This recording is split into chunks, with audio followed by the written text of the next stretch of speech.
Hello, welcome to Sneha's kitchen. आज मी इथे वांग्याचे काप बनवलेत. तुम्ही इथे बघू शकता एकदम कुरकुरीत असे काप तयार होतात. कधी भाजीचा कंटाळा आला तर अशा प्रकारे तुम्ही काप बनवून पण खाऊ शकता. तर ह्याची रेसिपी आता मी तुमच्यासोबत शेअर करते. तर हे वांग्याचे काप मी करणार आहे.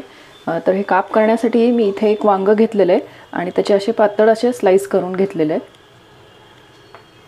तुम्ही इथे बघू शकता. अगदी पटकन होतात आणि खायला साईड डिश म्हणून पण छान लागतात. तर आता काय करणार आहे, ह्याच्यावर मी थोडीशी हळद घालणार आहे. थोडंसं लाल तिखट घालायचं. तिखट तुम्ही तुमच्या अंदाजे घालू शकता. आणि याबरोबर ह्याच्यावर थोडंसं मीठ घालून घ्यायचं.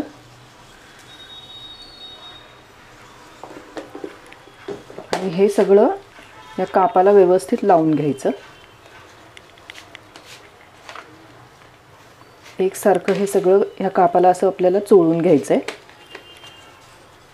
तिखट मीठ जे आपण ह्याच्यावर भुरभुरलं आहे ते.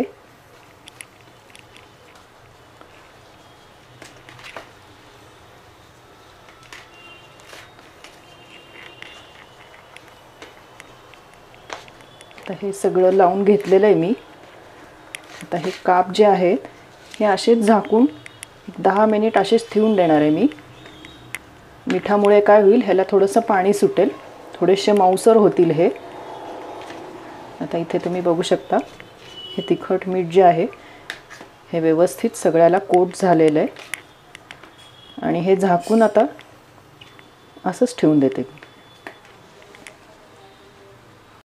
आता इथे तुम्ही बघू शकता एक 10 ते 15 मिनिट झालेले आहेत आणि हे छान असे मऊ झालेले आहेत आणि ह्याला पाणी पण सुटलेलं आहे. तुम्ही इथे बघू शकता ओलसर दिसत आहेत चांगले काप. तर आता मी हे पॅनमध्ये शॅलो फ्राय करून घेणार आहे. शॅलो फ्राय करण्यासाठी मी इथे थोडा रवा घेतलेला आहे. जेवढा रवा घेतला आहे तेवढंच तांदळाचं पीठ घेतलेलं आहे आणि मीठ घेतलेलं आहे. आता हे मिक्स करून घेते मी सगळं. आणि ह्याच्यामध्ये घोळवून हे वांग्याचे काप जे आहेत आपल्याला शॅलो फ्राय करायचे. ह्याच्यात हवं तर तुम्ही थोडंसं तिखट पण घालू शकता, पण मी त्या वांग्याला लावल्यामुळं परत ह्याच्यात घालणार नाही आहे.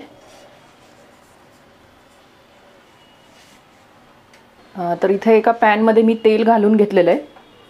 तेलही चांगलं आता गरम झालेलं आहे. तर आता याच्यामध्ये मी हे वांग्याचं काप जे आहे ते असं छान घोळवून घेते. वरून पण असं थोडंसं घालायचं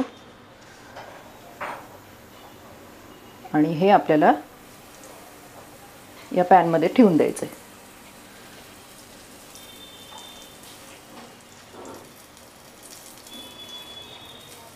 अशा प्रकारे सगळे काप जे आहेत ते मी ठेवून देते. तर आता हे सगळे काप असे ठेवलेले आहेत. आता हे दोन्ही साईडनी खरपूस आपल्याला भाजून घ्यायचे. ह्याच्यावर मी थोडंसं झाकण ठेवते म्हणजे वांगे जे आहेत ते आतून पण छान शिजले जातील. काढूया आणि दुसऱ्या साईडनी असेच फ्राय करून घेऊया. तुम्ही इथे बघू शकता छान फ्राय झालेला आहे. खमंग असा वास येतोय. जेवताना असे तोंडी लावायला काप केले की छान लागतात.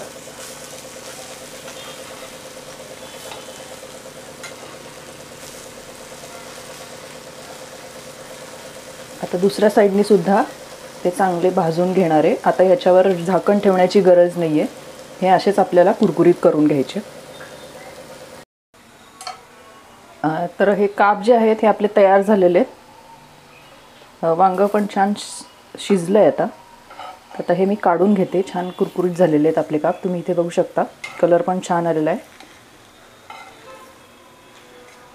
अगदी पटकन होते. कधी भाजीचा कंटाळा आला तर अशा प्रकारे तुम्ही वांग्याचे काप करून सुद्धा खाऊ शकता. आता ह्याच्यावरून अशी कोथिंबीर घालते आणि वरून थोडासा ह्याच्यावर चाट मसाला आपल्याला घालायचा आहे. अशा प्रकारे हे वांग्याचे काप जे आहेत ते तयार झालेले आहेत. तुम्हाला माझी ही रेसिपी कशी वाटली मला नक्की सांगा. रेसिपी आवडली तर लाईक करा, शेअर करा आणि माझ्या चॅनलला सबस्क्राईब करायला विसरू नका. धन्यवाद.